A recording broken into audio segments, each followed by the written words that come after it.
See, essentially the World Bank, the ADBs of these type of institutions were donor driven. The institutions were established by the OECD countries, primarily Americans and Europeans, to reconstruct the world after the World War II.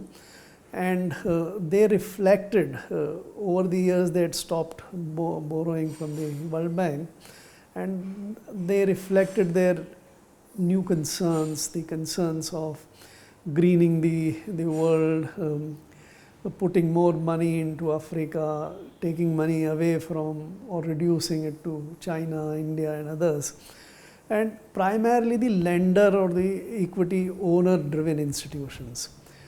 Whereas these institutions actually lent to borrowers, and their entire prosperity, profitability depended upon the borrowers servicing their loans very well. But borrowers had much smaller voice, relatively speaking. They had no right to appoint president or senior management and things like that. So, sometime in the second decade, this idea after that famous BRIC report, so the borrowers then started feeling that when you contribute so much to the institution's profitability and they need more of finance, why should they not establish their own institutions, the institutions controlled by themselves? Essentially, they provide more equity, they will become relatively rich also by that time, they could afford. So that is how these two new institutions came into being. The Asian Infrastructure Development Bank, which was essentially Chinese promoted, and the new development bank, which was the BRICS promoted. So that is the reason. These are the institutions which are qualitatively very different from World Bank, IMF and ADB in that sense. Primary driver was economy, not politics, let us say. And in the economic side, the financial side, the global financial order, that global financial order was controlled very heavily by Western powers, essentially Americans and the Europeans. That is what was resented. So in IMF, quota increase, Chinese wanted more, India wanted more, but those were not forthcoming in that sense.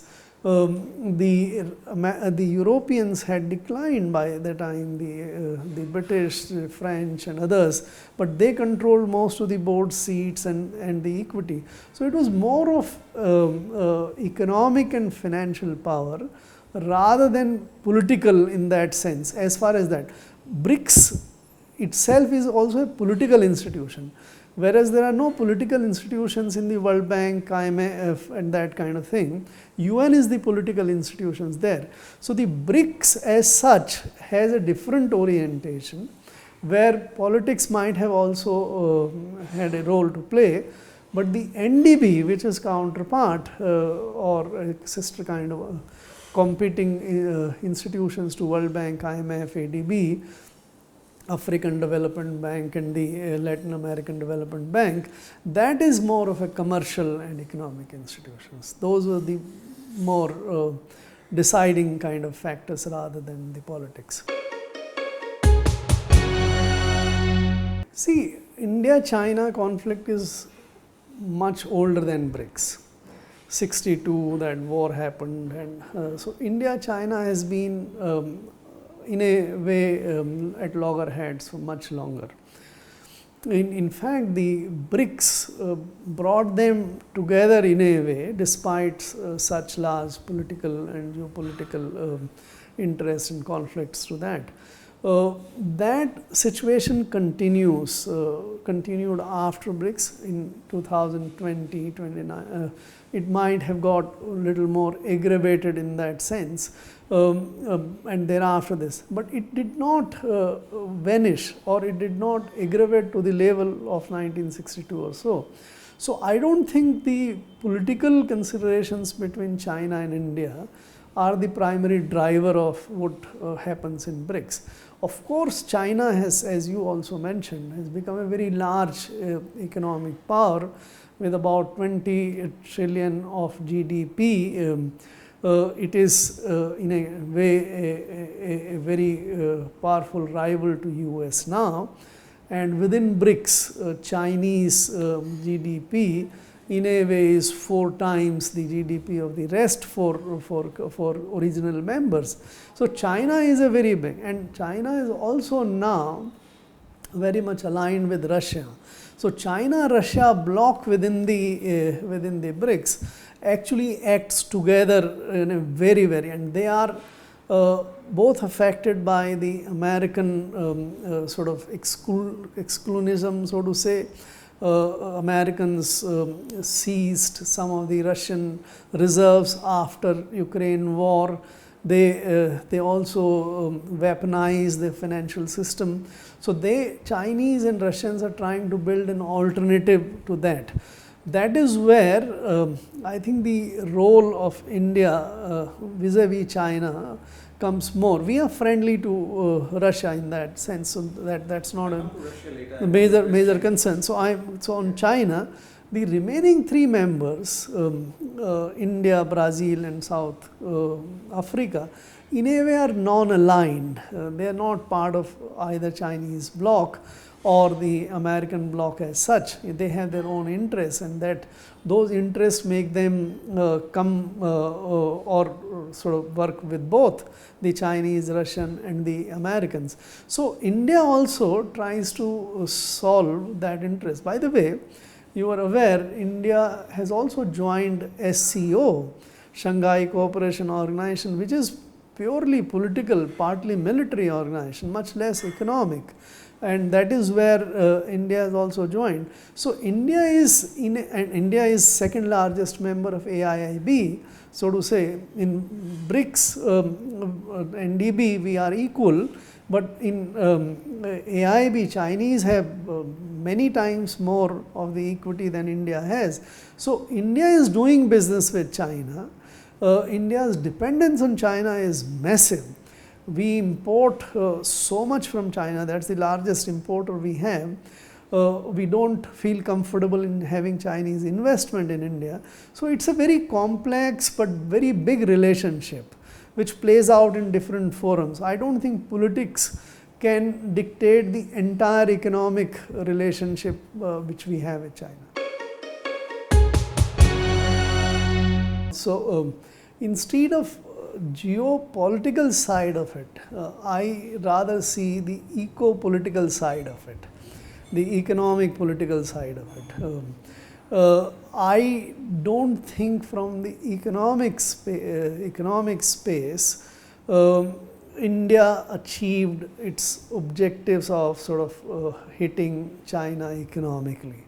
You remember we closed many of Chinese apps, including TikTok, and there was a campaign run in the country of not buying Chinese goods and those kind of things. So that is economic side or eco-political side of things, as I put it. In that space, I don't think we succeeded, because our dependence on Chinese economically and trade and imports is so critical. So look at the renewable energy space, where we have to import lots of Chinese cells, modules and others, where Chinese actually control the technology, or in battery space, where critical minerals processing by China and the control is so massive. Our PLIs on batteries, solar, and all depend upon what happens or how does China deal with. The fact that our imports have actually gone up very sharply over last 2-3 years, and the exports have not done that, so tells me that in a way, from economic trade point of view, I don't think that strategy succeeded. The other part of that strategy on the economic investment space was to, with India amending that border countries will require prior permission or scrutiny of their investment proposals. That also in a way has been proving adversarial for. To give you an instance, for example, the electric vehicle space, the two big companies in the world are the BYD and the Tesla. BYD, we don't want it to come. Tesla is not coming. So, as a result, in the electric vehicle space, our progress is really very small. Our own domestic companies, Tatas and others, are trying to put up a brave front, but that's not helping much. Barring scooters, etc., or three-wheelers, in the passenger vehicle space, we have, in fact, there is a decline now in the EV sales. So, instead, geopolitics, I don't want to go much into it, but economic political space, I don't think we succeeded in achieving our objective. There are two institutions. BRICS is political forum, right? And the NDB, New Development Bank, is the economic forum. Let us put it this way. Of course, India has been of the view that in both BRICS as well as NDB, the expansion should not take place. Other members should not join, right? When India had the presidency of the NDB for 5 years from 2015 to 2020, Indian Foreign Ministry was of very clear view, though the economic affairs where I used to work at that time tried to persuade the NDB to go for new members, but politically this was not the case, and India in a way missed out expanding the NDB membership during its presidency. BRICS expansion, which is a political organization, is much later. Its last 2-3 years, I don't think India was very comfortable with expansion which occurred last year of 4 new countries being admitted. And incidentally, all 4 of them, in a way, we have good relationship with UAE, but Iran, so the world, the Egypt, and I think the other one is Saudi Arabia. I think, right, Ethiopia. So these other organizations are not very friendly. I think Chinese wanted them in, Russians supported them. India perhaps could keep Pakistan for the time being out. So, in terms of politics, and in the NDB, Bangladesh is in, which is until some time back was a friendly country to us. So, the expansion in the NDB is less political, less opposed to what India would consider its interest. But in BRICS plus now, I think the expansion tells you that India might actually be losing a bit of its voice there. In my judgment, Russia lost its balancing power many decades back. I think World Bank in a way sanctioned, Russians have been sanctioned by Americans for many years now. It's not post-Ukraine only. In the prior period also, I remember when I was in the World Bank in 2014-2017, the Russians were not allowed to take any loans. They were sanctioned in a way, not officially, but without that. So there has been no loan from the World Bank to Russia for many years. Right. So Russia is not a balancing power, in my judgment, in the economic space. Military space is different, which I am not very qualified to talk about. In fact, Russians thought that they can get access back to some of the lending if they join AIIB and the NDB. So NDB lends to Russia, right? So Russians are borrowers from NDB. So Russians are not the primary driver or the balancing power. China is, as I said a little while earlier today, there is a great coincidental interest between China and Russia, so they are building together. Your question about whether India can play a balancing role, if you mean by between Americans and the Chinese Russian bloc, India has its sort of soft or other power. Economically, we are not that strong to play that role.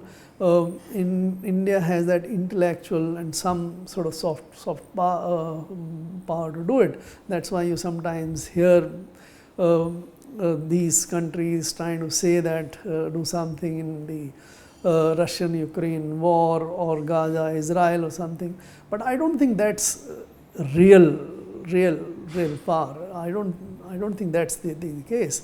And in the economic space, despite our efforts to sort of reach out to global south, whichever way you describe, I don't think there is a great sense about the concept of global south now. China is as good as a developed country now.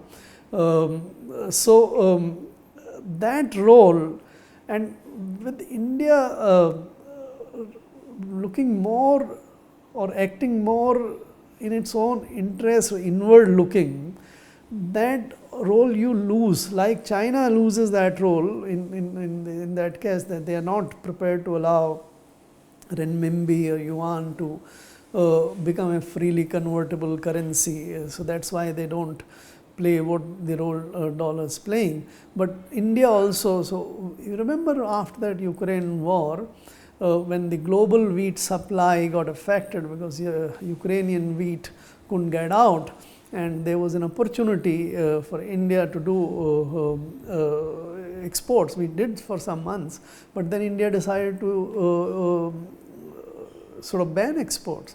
Later on, we did restrict the rice exports, which many of the countries in global south found very bad, because they in rice we have 25-30% of global share of exports. So since our domestic realities and compulsions are so large that I think we might find it very difficult for India to play any balancing or even influencing kind of role.